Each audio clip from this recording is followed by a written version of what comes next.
Smoke বইছিল যদি ওকে সেই চান করার সময় ঘুরিয়ে নিয়ে কত ঘাট আছে কাটলে ফাটা চারটিখানে ব্যাপার ওকে প্রেসারিং করছি পুলিশ।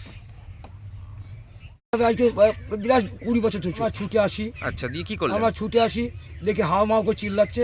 একটা হাত কাটা সাইকেলওয়ালাও ছিল। আচ্ছা, তাকে আমরা টেনে হেঁচড়ে কোনো রকমে উদ্ধার করি, কিন্তু সব উদ্ধার করলে নৌকোটাকে আমরা উদ্ধার করতে পারিনি। নৌকোটা পাল্টি খেয়ে গেল।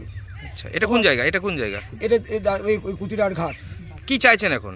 আমরা চাই স্থায়ী একটা সমস্যার সমাধান হোক, যাতে ওপারের ছেলেমেয়েরা এপারে স্কুলে বড় স্কুলে আসে, হাসপাতাল আছে, স্টেশন আছে, যাতে ওরা আসতে পারে, ওদের কষ্ট না হয়। এখন কি যাতায়াত বন্ধ?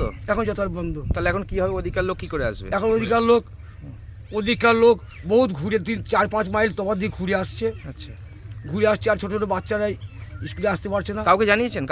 এখন পর্যন্ত কাউকে জানানো হয়নি। আচ্ছা, বিগত দিন জানানো হয়েছিল, এখন কাউকে জানানো হয়নি। তারপর আমাদের কি নাম আপনার? সিরাজুল শেখ।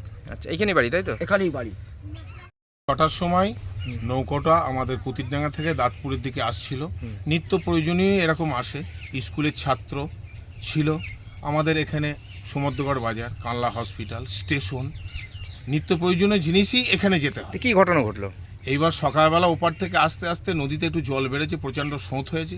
সেই স্রোতের মধ্যে আচমকা একটা প্যানার গাঁট চলে এলো উপর থেকে, দিয়ে নৌকোটাকে অ্যাটাক করে নিল। আমরা শত চেষ্টা করেও হাল করতে পারলাম না। নৌকোটা দাঁতপুরের পাড়ে এসে নৌকোটা ডুবে যাওয়ার মতো হলো। যে স্কুলের স্টুডেন্ট বা আরো অন্যান্য যারা ছিল। নৌকাতে কতজন ছিল?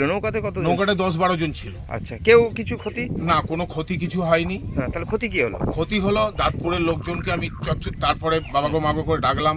দাঁতপুরের লোকজন এসে আমাদের ঘরে ধরে তুলে তারা বাঁচালো, এবং সঙ্গে আমাদের এখানকার লকামামা ছিল, বাঁচিয়ে আমরা নৌকোটা বাঁচাতে পারলাম না। নৌকোটা ডুবে গেল। প্যাসেঞ্জার যেগুলো ছিল তাদের কোনো ক্ষতি করতে দিইনি। প্যাসেঞ্জারের কোনো ক্ষতি হয়নি? তাই তো? প্যাসেঞ্জার এইভাবে কতদিন ধরে চলছে? এইভাবে আজকে 10-15 বছর আমরা কষ্ট পাচ্ছি। আমাদের এখান দিয়ে পার হয়। কাউকে জানিয়েছিলেন?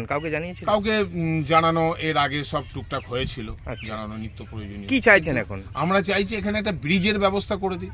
আচ্ছা, এটা আমাদের এখান দিয়ে একটা ব্রিজের ব্যবস্থা করে দিই সরকারের কাছে, এটাই আমার আবেদন। এই নৌকা কিভাবে চলে? এই নৌকো আমাদের মাঝি আছে, দীর্ঘদিনের পুরনো মাঝি, তার বাপ ঠাকুরদাদা বিহার থেকে এসে, কারণ সরজু মাঝি ছিল আমাদের আমলে। কত লোক যাতায়াত করে এখানে? না হলেও প্রত্যেক দিন 1000-2000 লোক যাতায়াত করে। এই যারা যায় এরা কি করতে যায়? এরা এখানে ধরুন স্কুল যায়, প্রাইভেট যায়।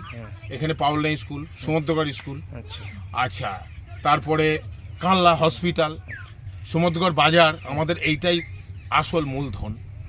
আপনার নাম? আমার নাম সাগর বিশ্বাস।